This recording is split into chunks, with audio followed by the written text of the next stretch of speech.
Assalamualaikum warahmatullahi wabarakatuh. Perkenalkan, nama saya Syahrul Firmansyah. Saya dari kelas C NPM 202170113, jurusan Pendidikan Geografi. Di sini saya akan membuat video tentang contoh media pembelajaran berbasis online. Langsung saja ya, ke intinya saja.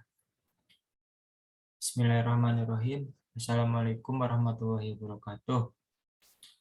Di sini saya akan menjelaskan pola keuangan desa dan kota.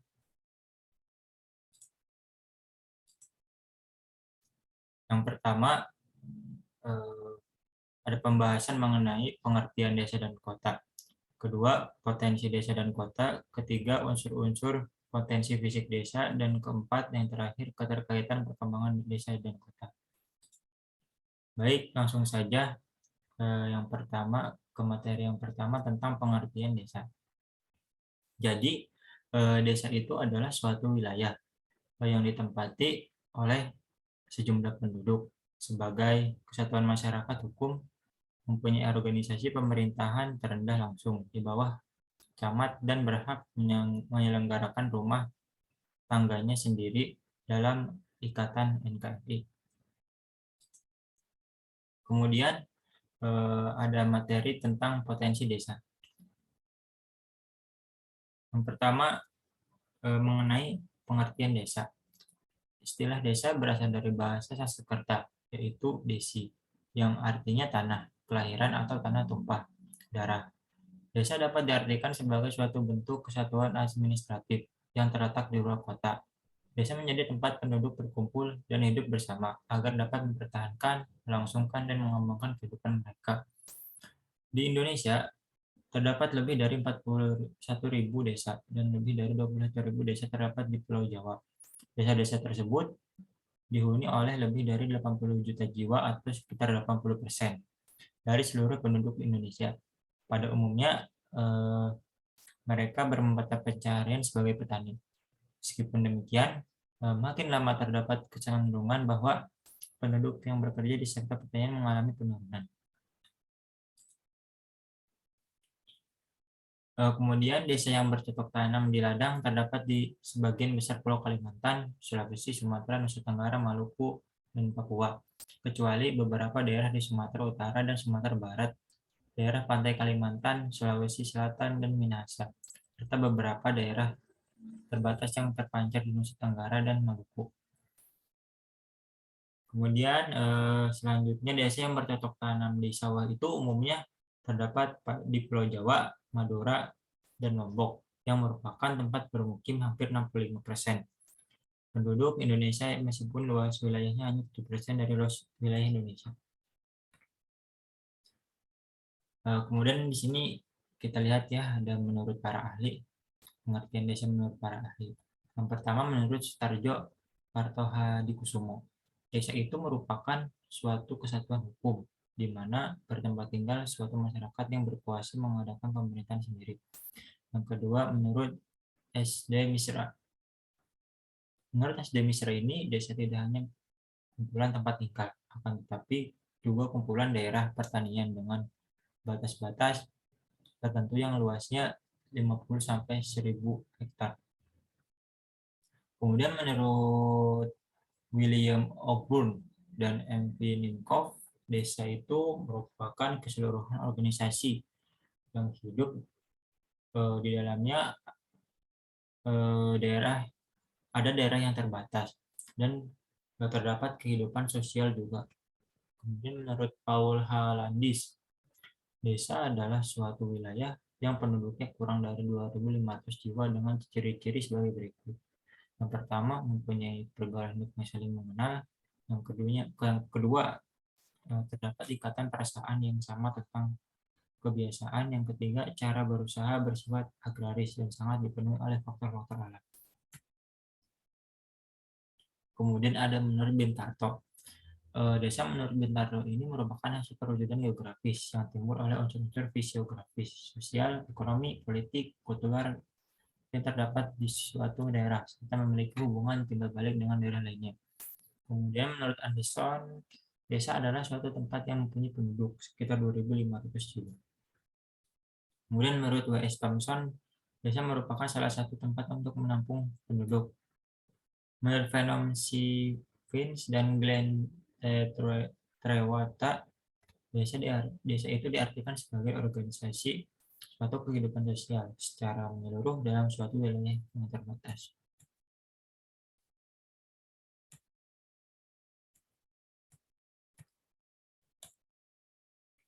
Kemudian di sini terdapat ciri masyarakat desa. Secara umum ada beberapa ciri masyarakat desa, yaitu kehidupan masyarakatnya sangat erat dengan alam, pertanian sangat bergantung pada musim, desa merupakan kesatuan sosial yang satuan kerja, struktur perekonomiannya bersifat garis. Kemudian ikatan keluargaan yang erat di dalam desa tersebut. Perkembangan sosial relatif lambat dan sosial kontrol ditentukan eh, oleh moral dan hukum informal. Kemudian ada menurut Rothschild dan Warren. Menurut Rothschild dan Warren, kelompok penduduk yang bermata pencarian utama di daerah tertentu dan mempunyai peran yang cukup besar. Komunikasi keluarga terjalin langsung, mendalam, dan informal. Suatu kelompok dibentuk berdasarkan faktor geografis. Hubungan masyarakat bersifat kekeluargaan.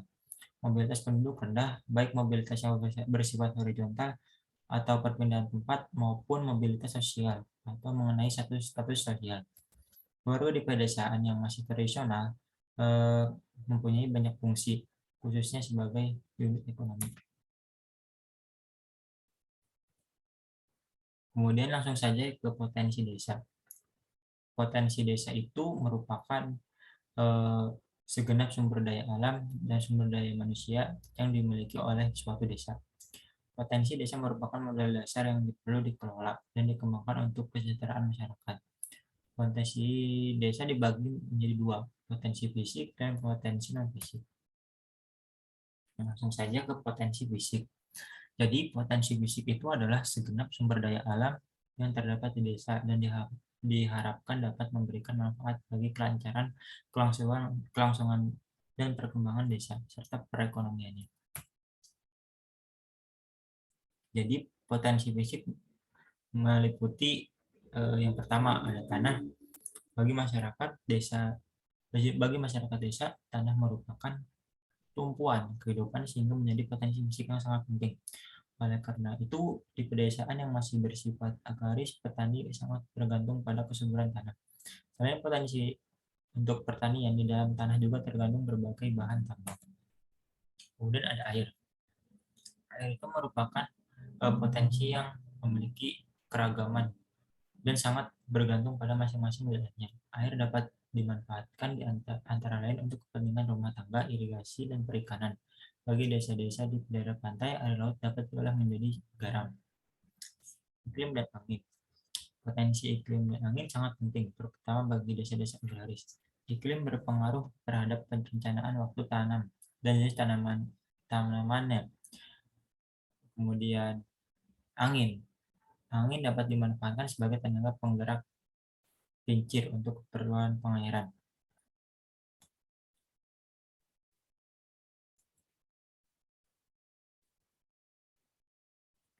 Kemudian ada ternak. Ternak memiliki sumber tenaga yang dapat dimanfaatkan bagi para petani.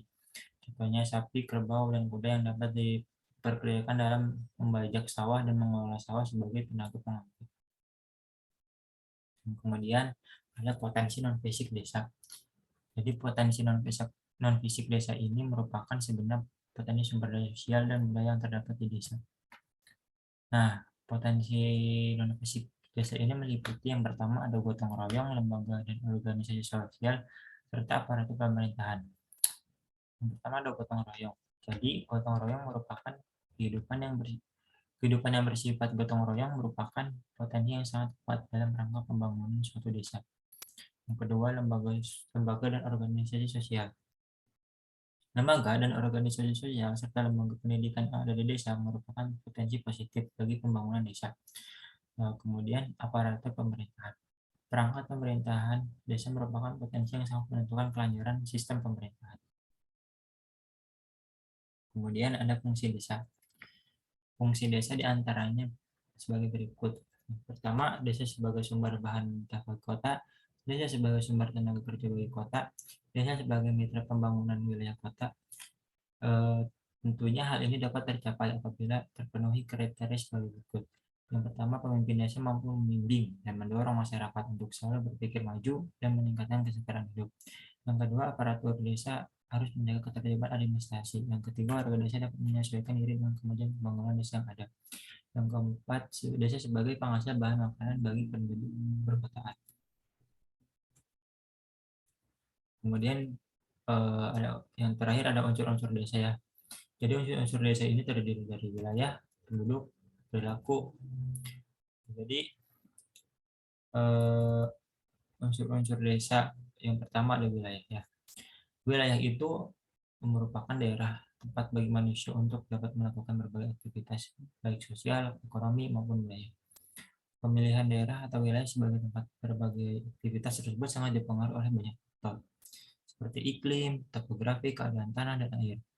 Adanya perbedaan kondisi fisik antar wilayah menyebabkan terjadinya perbedaan perkembangan wilayah.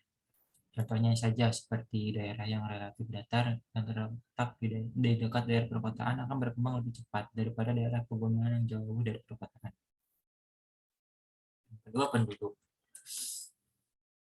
Penduduk itu merupakan unsur yang penting dalam suatu desa atau wilayah. Di dalam upaya mengembangkan wilayah, penduduk akan berpindah sebagai tenaga kerja, perencana, atau pelaksana sekaligus yang akan memanfaatkan segala potensi yang ada. Hal-hal yang berkaitan dengan penduduk dalam suatu wilayah antara lain jumlah, pertumbuhan, kepadatan, persebaran, dan mata pencaharian penduduk. Dari hal-hal tersebut sangat berpengaruh terhadap pola penggunaan lahan yang ada di pedesaan. Yang terakhir yaitu perilaku. Perilaku masyarakat pedesaan meliputi pola tata pergaulan dan ikatan-ikatan yang latar belakangi masyarakat desa.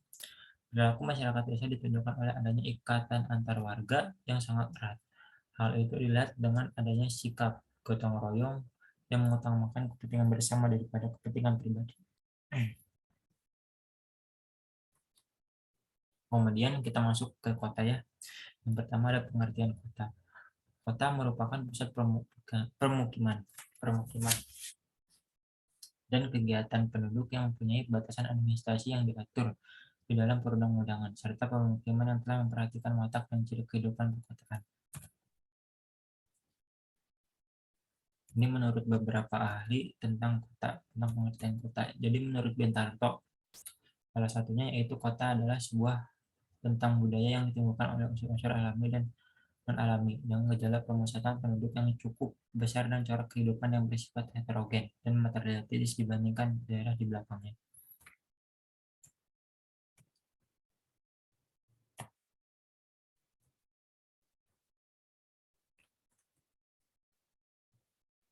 Kemudian ada potensi kota. Kota sebagai pusat berbagai pelayanan bagi seluruh warga masyarakat, maka di dalamnya terdapat beberapa potensi antara lain. Potensi ekonomi ditandai fasilitas-fasilitas yang dapat memenuhi kebutuhan hidup bagi warga kota, seperti bank, pasar, pusat perbelanjaan, kawasan industri, dan sarana transportasi. Yang kedua, potensi sosial, yaitu fasilitas yang dapat menimbulkan keserasian ketenangan hidup baru kota, misalnya tempat ibadah, rumah sakit, tempat hiburan, badan atau yayasan sosial, dan organisasi sosial. Potensi politik, yaitu keberadaan aparatur kota yang menjalani tugasnya dengan baik di dalam melayani masyarakat, seperti partai politik, serta lembaga-lembaga politik lainnya. Terakhir yaitu potensi budaya, ditandai dengan keberadaan sarana pendidikan dan kesenian yang memberikan semangat gairah hidup bagi warga kota. Kemudian ada fungsi kota sebagai lokasi pusat kegiatan. Fungsi kota sebagai pusat pemerintah.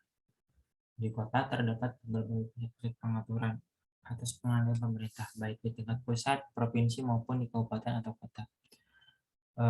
Kota sebagai pusat pendidikan. keberadaan lembaga pendidikan dari segala jenjang jenis pendidikan yang ada sangat dirasakan manfaatnya bagi masyarakat. Anak yang mempunyai potensi atau kemampuan otak yang cerdas dapat mengenyam pendidikan setinggi-tingginya. Kemudian ada kota sebagai pusat informasi. Maksudnya dalam hal ini kota sebagai sumber pemberi informasi harus mampu memberikan informasi yang cepat dan akurat, tentunya dan akurat. Kemudian ada keterkaitan perkembangan antara desa dan kota. Yang pertama, desa sebagai sumber bahan mentah atau bahan pangan bagi kota. Yang kedua, desa berfungsi sebagai sumber tenaga kerja bagi kota. Yang ketiga, desa sebagai mitra pembangunan bagi kota. Mungkin itu ya tentang materi eh, tentang materi pola keuangan desa dan kota. Sekian dari saya. Bila ada banyak kesalahan, saya mohon maaf. Wassalamualaikum warahmatullahi wabarakatuh.